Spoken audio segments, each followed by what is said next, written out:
ఈరోజు మనం తమిళనాడులోని వెల్లూరు జిల్లాలో ఉన్న షోలింగర్లోని యోగ లక్ష్మీ నరసింహస్వామి క్షేత్రం గురించి తెలుసుకుందాం.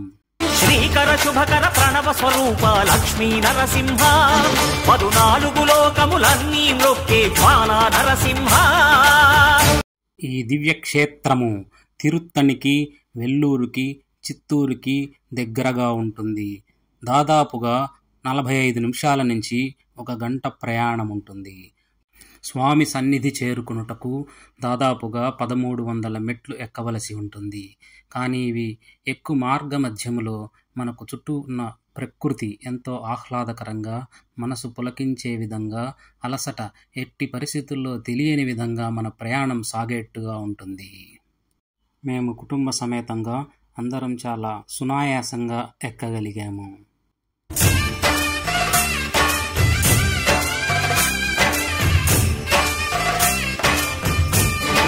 నరసింహస్వామి హిరణ్యకశపుని చంపిన తరువాత ప్రహ్లాదుని కోరిక మేరకు యోగముద్రలో ఉండి ఈ క్షేత్రంలో వెలిశాడని ప్రతీతి.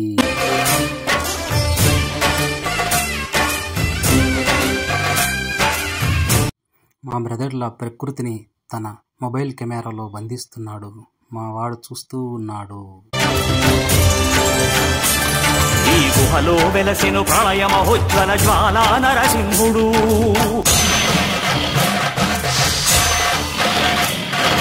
భక్తాభీష్టములన్నీ తీర్చే లక్ష్మీ నరసింహుడు.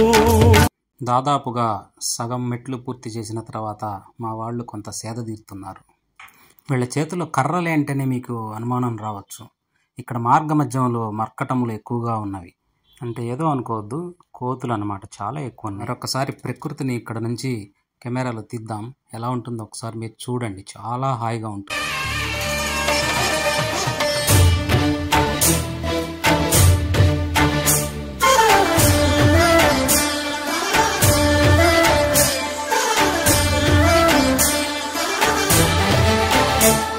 ఈ స్వామి పాదములు బ్రహ్మ కడుగగా విష్ణు కుండమే ప్రభవించి ఇట స్నానము చేసిన జన్మధన్యమే కర్మ విమోచనమే.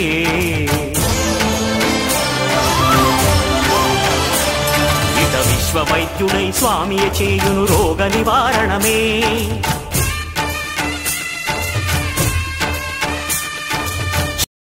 దీనికి రోప్వే కూడా ఉందండి, చూపిస్తాను లాస్ట్లో. కానీ కాకపోతే మనం చాలాసేపు వెయిటింగ్ టైం చాలా ఉంటుందన్నమాట. గోపురం దగ్గరకు వచ్చేసామండి. ఇది కొంచెం కన్స్ట్రక్షన్ ఏదో జరుగుతూ ఉంది, అంటే రిపేర్ వర్క్ ఏదో చేస్తూ ఉన్నారు. దానివల్ల కర్రలంతా కట్టారనమాట. గోపుర రూపము దాల్చినది ఆ దివ్య సుదర్శన చక్రము మంగళహారతులిచ్చినది మహాకాల చక్రము. ఇన్ని మెట్లెక్కి ఇంత ఎలా కన్స్ట్రక్ట్ చేశారనేది చాలా గొప్ప విషయం అండి, మామూలు విషయం కాదు.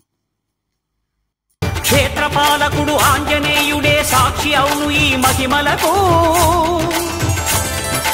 కలియుగ దైవము యాదగిరి శ్రీ నరసింహుని దర్శనం.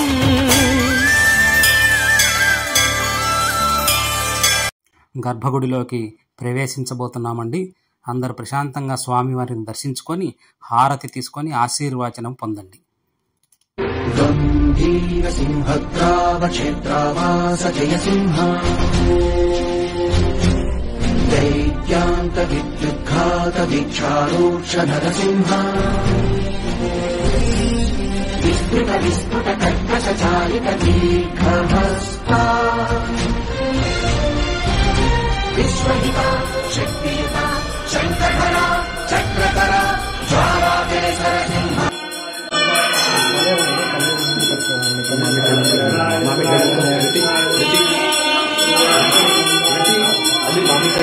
దర్శనము, హారతి అన్నీ చాలా బ్రహ్మాండంగా అయ్యాయండి.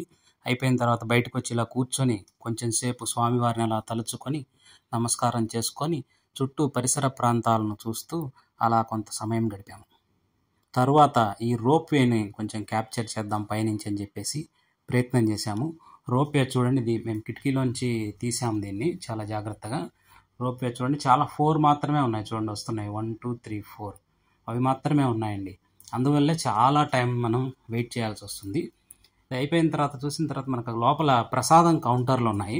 హ్యాపీగా పులిహోర, దధ్యోజనం, స్వామివారి పొంగలి, నైవేద్యం పెట్టినవన్నీ కూడా అక్కడ మనకు అవైలబిలిటీలో ఉంటాయి. లోపలే చిన్న రూమ్ లాగా ఉంటుంది, అక్కడే కూర్చొని తినాలన్నమాట. అక్కడ కూడా మనకు కోతుల బెడద ఉంది. చాలా జాగ్రత్తగా అక్కడ మనం పూర్తి చేసుకొని ప్రశాంతంగా వెనుదిరగాలన్నమాట. రోప్వేలో ఒకసారి వచ్చిన వాళ్ళకి మాత్రమే మళ్ళీ దిగటానికి ఉంటుందన్నమాట, ఒకేసారి టికెట్ కాబట్టి. మనం రోప్వేలో మళ్ళీ దిగడానికి లేదు, మెట్లు దిగి మాత్రమే వెళ్ళాలి. గిరీష్ చూస్తూ ఉన్నాడు ఆ రోప్వేని. ఇక్కడ మన వాళ్ళు రిటర్న్ బయలుదేరారు బయటికి, మళ్ళీ స్టెప్స్ దగ్గరికి. అందరం తిరుగు ప్రయాణం ప్రారంభించాము. మెల్లగా స్టెప్స్ దిగాలి కాబట్టి ఎక్కేటప్పుడు ఒకలాగా ఉంటుంది పెయిన్, దిగేటప్పుడు ఒకలాగా ఉంటుంది. చాలా జాగ్రత్తగా దిగాలి, ఫాస్ట్గా దిగకుండా. నీళ్ళల్లో మెట్లు దిగే వాళ్ళకి చాలామందికి తెలిసే ఉంటుంది, ఎక్కటం కంటే దిగటం ఈజీ అనిపిస్తుంది కానీ చాలా కష్టం. కంప్లీట్ అయిపోయిందండి. ఇక్కడ ఒక కొబ్బరికాయ తీసుకొని స్వామివారికి చూపిస్తూ దాన్ని కొట్టేసి ఇంకా మేము వెళ్ళిపోవాలని చెప్పి నిశ్చయించుకున్నాము.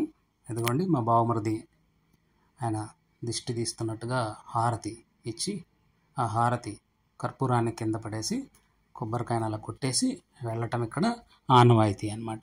అదే చేస్తున్నాము మేము కూడా. ఇది అయిపోయిన తర్వాత తిరిగి ఇక్కడి నుంచి తిరుత్తణి పోదామని చెప్పి అనుకుంటున్నాము. ఇక్కడి నుంచి 40 కిలోమీటర్స్. సో అక్కడికి వెళ్ళిన తర్వాత దాన్ని కూడా మీకు వివరించే ప్రయత్నం చేస్తాము. ఇలాంటి వాటి కోసం చూస్తూనే ఉండండి కంటిన్యూస్గా channel. Please subscribe. Thank you for watching. Have a nice day. All the best everyone. Thank you.